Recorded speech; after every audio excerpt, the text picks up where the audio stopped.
Que vamos a estar hablando de las alergias alimentarias y bueno, cómo no, teníamos que tener al inmunólogo de nuestra casa, exacto, de nuestro canal. Exactamente. Óscar Venega, un placer como siempre tenerlo aquí junto a nosotros, doctor, para seguir conociendo este interesante tema que muchas veces aqueja a las personas que nos están viendo, cómo poder tratar, cómo poder saber si estamos justamente frente a estas alergias, es lo que vamos a ir comentando justamente esta mañana.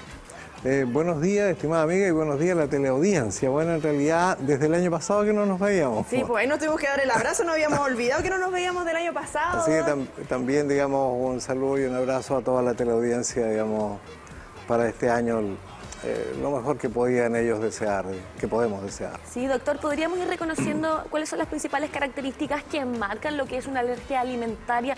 ¿Cómo saber si efectivamente quizás estamos frente a esta problemática en nuestros hogares? Claro, ahí como decíamos, en el campo, en Purén, donde nací, cómo separar las pajas del trigo, digamos, claro. ¿cierto? Y ahí el concepto hoy en día es que se habla de reacción adversa a alimentos, ¿ah? Ahora, dentro de la reacción adversa a alimentos están desde las intoxicaciones, Claro. por toxinas que estén presentes en alimentos, con fallas en su preparación, ¿no es cierto? También están las reacciones adversas metabólicas, que la persona no tenga alguna enzima, alguna sustancia que permita digerir bien ese alimento. Ahí tenemos, por ejemplo, la intolerancia a la lactosa, ¿ya? Que no es una alergia, es una intolerancia a la lactosa. La persona ingiere lácteos o subproductos de lácteos y va a tener alteraciones digestivas, la más frecuente es diarrea y a veces vómito.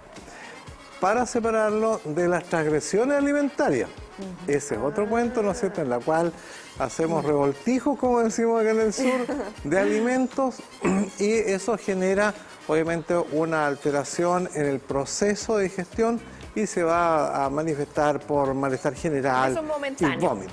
Claro. Las alergias, que también están dentro de las reacciones adversas a alimentos, las alergias alimentarias, corresponden a una expresión de una sensibilidad que se adquirió previamente. O sea, uno no tiene una reacción alérgica por la primera vez que consume el alimento, porque tiene que haber un proceso que se llama sensibilización. Y eso puede haber ocurrido en la infancia, puede haber ocurrido meses atrás, ¿no es cierto? Eso no lo sabemos porque la sensibilización es sin síntomas. Los síntomas los tiene uno cuando vuelve a probar ese alimento. Los síntomas que en general son, la mayoría, cercanos a lo que es el tubo digestivo, ¿no es cierto? Cólicos, a veces vómitos, diarrea, ¿ya? Pero también pueden haber síntomas y manifestaciones sistémicas, como urticaria, enrojecimiento, e incluso un caso extremo que es el más temido, digamos, por todos y todas, que es la reacción que se llama anafilaxis, o sea, una reacción con riesgo de muerte porque hay inflamación de las vías aéreas altas, sobre todo aquí en lo que es tráquea y laringe, y con ello, ¿no es cierto?, lleva a generar la obstrucción y el impedimento para poder respirar. Eso es grave. Uno lo ve comúnmente, por ejemplo, con la marisco. Claro. Y eso se desencadena en un momento de la vida. Hay un paciente suyo, amigo acá de nuestro canal, que se le generó ahora, más de 30, a los pasaditos de los 30, tomate, frutilla, no puede consumir marisco. ¿Cómo se desencadena? ¿O eso cómo viene también? Porque uno dice, oye, de chiquitito ya tenía el tema de la leche, después de adulto se le pasó. ¿Cómo se va avanzando eso de acuerdo a la edad, a la genética? Claro, ahí usted dijo la última palabra. Hay un sustrato genético. Hay personas que tienen, o familias que tienen más predisposición a que miembros de su familia, de su comunidad familiar, tengan reacciones alérgicas y algunas son más intensas que otras desde la infancia. Pero si uno analiza, digamos, en la historia clínica, en la conversación con la familia, los pacientes, la mamá, ahí se da cuenta que hay historia previa. A esta predisposición genética se le denomina atopía, que viene del griego atopos, fuera del lugar. O sea, una reacción que uno no espera. Claro. Uno no espera tener una reacción adversa y complicarse porque comió algo rico y que le gustaba. Aunque no le gustaba, pero no espera eso, ¿ya? Ahora, ¿por qué una persona, ¿no es cierto?, que ha vivido toda su vida con sí mismo, es una perogrullada, pero bueno, conociéndose mejor que tiene más de 30 Claro. años y empezó a sensibilizarse? Ocurre eso, no es tan frecuente que ocurra, pero cuando ocurre, digamos, desconcierta. Y uno dice, bueno, yo esto lo toleraba y ahora resulta que me pongo rojo, me pica todo el cuerpo y a veces tengo náuseas y no puedo comer. Bueno, sucedido el hecho, la explicación puede venir de varios ángulos. Uno de ellos, ¿no es cierto?, que hay algunas infecciones virales digestivas, ¿ya?, que generan daño en los epitelios intestinales y una mayor permeación de estructuras moleculares de los alimentos, y eso lleva a una mayor exposición y la persona en eso se va sensibilizando. Lo otro, y advertencia ahora en verano, bueno, todo el año, pero en verano sobre todo, darse el tiempo a que después de ingerir un alimento hay que reposar por lo menos una media hora, una hora, antes de hacer ejercicio, antes de meterse a la piscina, Sobremesa. al mar, a hacer la tradicional sobremesa. La tradicional y una sobremesa. conversación gratis, o si no, un tutito, Su zorrito. Su siesta, sueñito, su siesta. ¿ya? Por eso, porque lo que también se ha investigado y se sabe hoy en día, que cuando comemos una ingesta alimentaria más o menos abundante y hacemos actividad física, se produce una rápida redistribución del torrente sanguíneo y eso lleva a una absorción acelerada de estructuras moleculares de los alimentos y una exposición de estas al sistema inmune. ¿Me captaste? O sea, ahí el tema, la vieja tradición, por favor coma y converse, Sí. repose, no se largue a hacer actividad física de inmediato, digamos, en plena digestión. Sí, doctor, para los que somos papás y mamás, muchas veces a los niños les da ciertas alergias y no comprendemos si es que estamos frente quizás a alergias alimentarias o alimenticias, que por ejemplo pensamos que puede ser alérgico a la leche. Empiezan con tos, por ejemplo, o empiezan con náuseas, o empiezan con vómitos, o empiezan con diarrea. ¿Cuáles son los síntomas de, por ejemplo, una alergia a la leche? Pueden ser muy variados, pero todos los síntomas dependen, ¿no es cierto?, de un mediador químico, una sustancia química que es la histamina. Y por eso se usan clásicamente en las alergias los medicamentos antihistamínicos, que bloquean la histamina. Y la histamina, los síntomas que generan, clásicamente en cualquier alergia, son picazón, ¿no es cierto?, enrojecimiento de mucosas, ¿no es cierto?, congestión, ¿ya?, y en general un progresivo malestar general. La persona no se empieza a sentir bien, porque producía el encuentro cercano con el alergeno, con el alimento, ¿no es cierto?, a nivel digestivo, se genera la liberación de una gran cantidad de histamina al torrente sanguíneo y esta actúa a nivel sistémico. Recuerda que nuestro aparato circulatorio nos mueve con mucha rapidez el río de sangre por todo el cuerpo y esto hace que esta histaminergia, esta liberación de histamina genera síntomas muy diversos y se produce luego una cascada de otros mediadores químicos que progresivamente, de no parar la reacción, ¿no es cierto?, o dejar de ingerir, que es la primera medida, o sea, Sí. la medida para los de la audiencia y todo, es que si usted siente que algo no le cayó bien, pare. Claro. Pare inmediatamente y observe los síntomas que tú decías, sobre todo en niños, que es picazón, malestar general, pero sobre todo enrojecimiento. Enrojecimiento que es un síntoma bastante precoz, digamos, hasta una urticaria que empieza a enrojecerse, ¿ya? En ese momento dejar de ingerir y en lo posible, si no hay antecedentes, porque puede que no haya antecedentes de reacciones previas de alergia, trasladarse a un centro asistencial y en eso en nuestro país tenemos una red sanitaria en la cual podemos acudir y preguntar, digamos, a qué corresponde esta reacción. Pero no tomar la decisión de decir, no, ya se te va a pasar, quédate tranquilo, tranquilo, porque puede que no pase. Claro. Puede que siga progresando y después trasladarse, por ejemplo, en forma urgente a un servicio asistencial con riesgos de accidente de tránsito, que no es menor, porque si tú vas conduciendo un vehículo y llevas a tu hijo o una persona cercana en el vehículo que va con una reacción alérgica, te aseguro que el aceleramiento te va a complicar movilizar. Sí, y lo importante de tomar las medidas a tiempo y de no automedicarse, porque uno dijo histamina, inmediatamente antihistamínico, cuando uno tiene alergia. ¿Qué hay en torno también a los tratamientos al ya ser diagnosticado o cómo podemos diagnosticarnos más allá de que, claro, uno dice, chuta, sabes que como marisco y sí, me empieza a picar el cuerpo, pero más allá de eso necesita un examen. Claro. ¿Y qué hay con los posibles tratamientos en torno a los tipos de alergia que existen? Claro, ahí está el procedimiento médico, en realidad con su médico tratante, su médico de familia o confianza, ¿no es cierto? Ya, o su médico especialista. Consultar y decir, en realidad, tal como usted decía, Connie, me están pasando estas cositas con algunos alimentos. O sea, no quedarse en la duda, aclararlo. Y hoy en día eso se puede aclarar con dos grandes vías. Primero, obviamente, la entrevista con el facultativo para orientar el estudio, porque si no empezamos a disparar exámenes. Y luego, ¿no es cierto?, ya sea un test cutáneo, que es un test rápido, que lo que requiere decir que la persona no esté tomando ningún antihistamínico, y no siempre se puede, o un examen de sangre en la cual uno puede específicamente determinar los anticuerpos contra esta sustancia que está en duda o en sospecha. ¿Ya? Eso es lo primero, o sea, afinar el diagnóstico. Y tiene 3 preguntas a resolver ahí. 1, ¿ya? ¿Es alergia lo que tiene? Porque puede ser una reacción tóxica. Claro. Puede ser una intolerancia. La alergia sostenida en el tiempo, me imagino. O una yo, transgresión, ¿no? es recurrente. Claro. Recurrente. ¿Ya?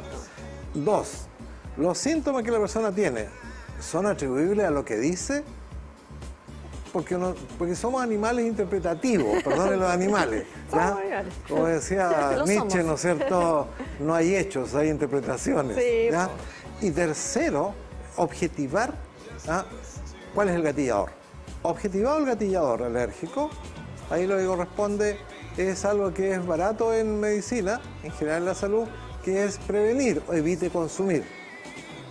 Fácil decirlo, pero no siempre es tan fácil en la práctica. Dígale eso, Nicolás Aguilera. Con las frutillas, ¿no? No, porque si un alimento específico, por ejemplo, ya soy alérgico al chape, que es un marisco de nuestras costas acá, que es o la bastante sopita de chape. alergizante. A la jaiba, mucha gente alérgica a la evita jaiba. la por jaiba. ejemplo. Claro. Pero si estamos hablando, por ejemplo, de una sensibilidad alérgica a lácteos, es complejo. Sí, pues, no limita. Al trigo, es compleja la dieta, ¿no es cierto? Claro. Y ahí la asesoría indudablemente tiene que ser con una nutricionista. Claro. Que lo oriente bien, porque obviamente para no estarse complicando en algo que ya se sabe que tiene sensibilidad o alergia.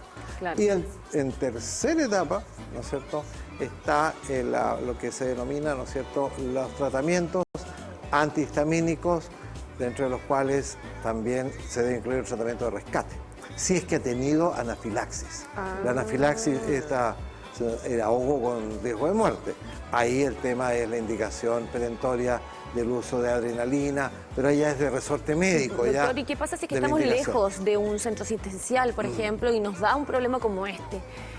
¿Cuál es el protocolo o qué debemos hacer nosotros para poder ayudar a nuestro familiar, nuestro hijo o hija que está frente a la anafilaxis? Uno, no ponerle más nervioso de lo que la persona está. Ya. Como el audio de WhatsApp. Y es difícil, como mamá, uno de verdad que pierde de repente porque si a la reacción alérgica, que está con histamina y estos medidores, tú le agregas neuropéptidos de la ansiedad y la angustia, te aseguro que cualquiera se va a empeorar. Claro. O sea, por favor, trate de, comillas, conservar la calma usted que está asistiendo a una persona con un cuadro alérgico y luego, digamos, buscar servicios donde pueden ayudarle, a no ser que ya haya tenido experiencia, tiene la recomendación médica y nunca deje de andar trayendo un antihistamínico, el que le haya recomendado a su médico, ya en la guantera del auto, en la cartera, ¿no es cierto?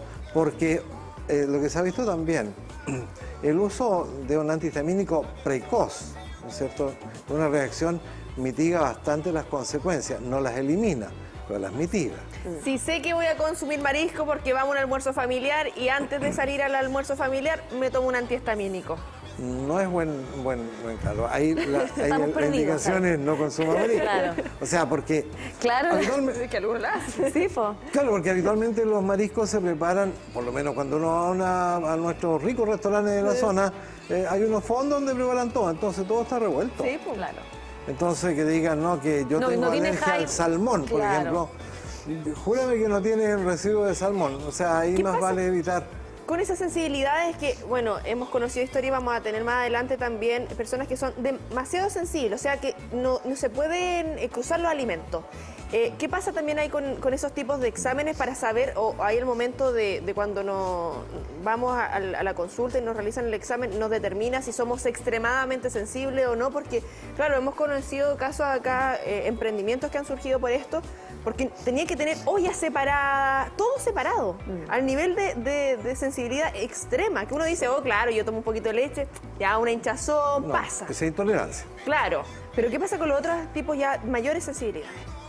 Claro, o los polisensibilizados, multisensibilizados, que son un grupo bien especial de personas que es bastante complejo, pero no hay ninguna complejidad que no sea abordable, ¿cierto? Claro.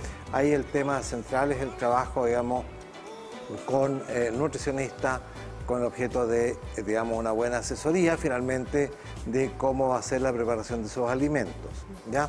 No son muchas personas que tienen polisensibilización, pero las que la tienen, es todo un tema en el cual hay que también, digamos, asumir todo ese manejo con la familia. Sobre todo si estamos hablando de niños, e incluso ir a mandar las recomendaciones a la guardería infantil, al jardín infantil o al colegio, en que los colegios tienen que tener su servicio de enfermería, para que esa información la tengan. Claro. ¿Me capta? Porque sí, por supuesto. Se trata de que la persona donde vaya existe información. Ahora, es bastante complejo.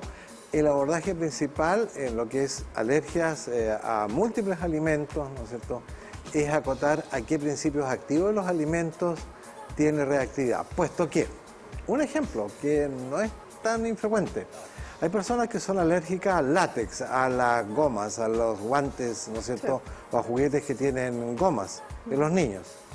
Pero esa reactividad es cruzada con la reactividad también a la palta, al kiwi. Es lo que se llama el síndrome fruta látex. Fruta látex, o sea... Yo nunca lo había escuchado. Nunca lo había escuchado. Y eso en personal de salud, por ejemplo, que usamos bastante sí, guantes, se da con mucha frecuencia.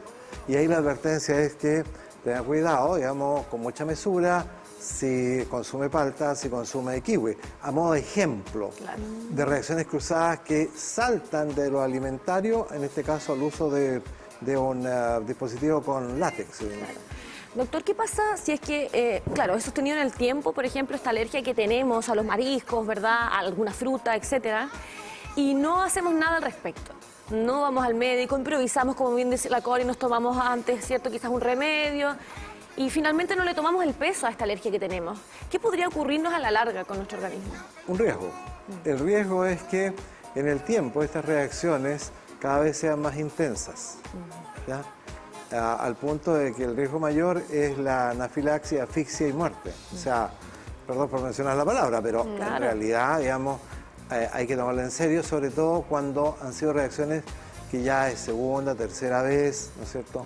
Ahí el tema que decía usted de tomarse un antihistamínico y después, ¿cómo nomás? Pues no importa. Cuidado, porque puede que la carga de esos alimentos que ingiera sea de tal magnitud, ¿no es cierto?, que en los primeros momentos no va a tener grandes síntomas porque va a tener con un antihistamínico, pero eso tiene un límite de cobertura. ¿Ya? Puede llegar un momento en que eso se desborda y le aseguro que va a ser mucho más complejo manejar a una persona premedicada en un servicio de urgencia a alguien que viene de buenas a primeras y se usa una adrenalina, soporte respiratorio y se saca adelante, como la gran mayoría de las personas que llegan con anafilaxia de urgencia. Quiero destacar que en nuestro país, tanto en el sistema público y privado, existe el personal profesional, ¿no es cierto?, con la expertise para ello. Así que acudir con confianza a los servicios de urgencia si es que se presentó una reacción adversa a algún alimento, sospechosa de alergia, pero no se ponga a hacer el diagnóstico en la casa. Sí. Claro. No hay que verle ahí a doctor Google. Claro. Doc, como señalábamos que esto puede desencadenarse en algún momento de la vida, ¿podemos al revés, que se nos pase? Sí, hay observaciones que uno hace que con la edad, ¿no es cierto?, va cambiando todo. Va cambiando todo. Y tal como envejecemos por fuera, envejecemos por dentro también. Y obviamente nuestros sistemas de alarma también no son tan intensos. Lo que no quiere decir que las personas de tercera y cuarta edad, ¿no es cierto?, no tengan cuadros alérgicos, pero en general no son de la intensidad como es en adulto joven o en adolescentes o en niños. Ahí son bastante más intensos, es más reactivo, por decirlo así.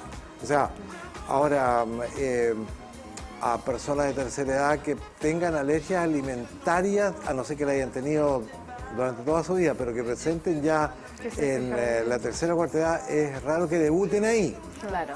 Pudiera ser, pero es muy poco frecuente. Lo más frecuente es niños, adolescentes y adultos jóvenes. Sí, doctor. Ahí. Recomendaciones finales entonces para aquellas personas que nos están viendo, que quizás este verano se van de vacaciones y pueden tener quizás alguno de estos problemas asociados a la alimentación y a las alergias. Pásenlo bien. Primera recomendación, no se achaquen por todos los temas sanitarios, pero sí, obviamente, hay una recomendación general. Por favor, repose después de comer. No se tire a la piscina, no haga la pichanga después que... No, porque, por lo que explicaba previamente, ¿no es cierto?, tiene más riesgo de una sensibilización múltiple, ¿ya? El segundo aspecto es que los síntomas pueden ser muy similares a una reacción por toxinas. Pero la diferencia es que cuando hay una intoxicación alimentaria son varios de los comensales. ¿Ah? Sí. Pero cuando es alergia, es el alérgico que tuvo el problema. Primera observación, o sea, ¿cuántos están en la misma? Si hay más de uno, o sea, 2, 3 o 4, o sea, ahí algo en el alimento estaba descompuesto. Algo pasó en la cocina. Algo pasó. Claro, o en la mantención del alimento cuando uno va de Claro. camping. Pues ahí ten cuidado, para eso están unos aparatitos que llaman cooler o algo así. Y ahí se conservan frío o algo así, conservadores de frío. Y permite, digamos, que el alimento se mantenga en cierta refrigeración. Porque habitualmente ahí es donde se descomponen, o lo que se ha visto también, y hoy día en la parte sanitaria se está tratando de manejar de mejor forma, que es la alimentación en la calle, digamos. Ten cuidado porque Sobre todo ahora que hay altas temperaturas. la conservación de esos alimentos puede generar una intoxicación. Eso para diferenciarlo. Pero si estamos hablando de que ocurrió en uno de los comensales, ¿ya? Por eso siempre es bueno comer en grupo. Para no comer solo. No es bueno comer solito o solita. Comer en grupo, ¿por qué? Porque si pasa algo, está el otro que te puede ayudar, hasta que te puedas atorar, ¿no es cierto? Cosas hasta tan básicas como eso. Sí. Me encanta. Y en lo posible, ¿no es cierto?, tener esa observación de no ponerse a hacer el diagnóstico ahí o elucubrar. Claro. Tomar la calma suficiente y trasladarse a un servicio de urgencia. Esa es la recomendación mayor. Y en las personas que ya saben que tienen alergia, que se estudió alergia a tal alimento, por favor, no sea porfiado, o sea, porque se va a complicar. Nico, escuche por favor al doc. Nicolás. Habiendo sido una expectativa y una esperanza buena, porque hoy día ya hay algunos protocolos que son de bastante buen resultado de desensibilizarle. ¿Ah?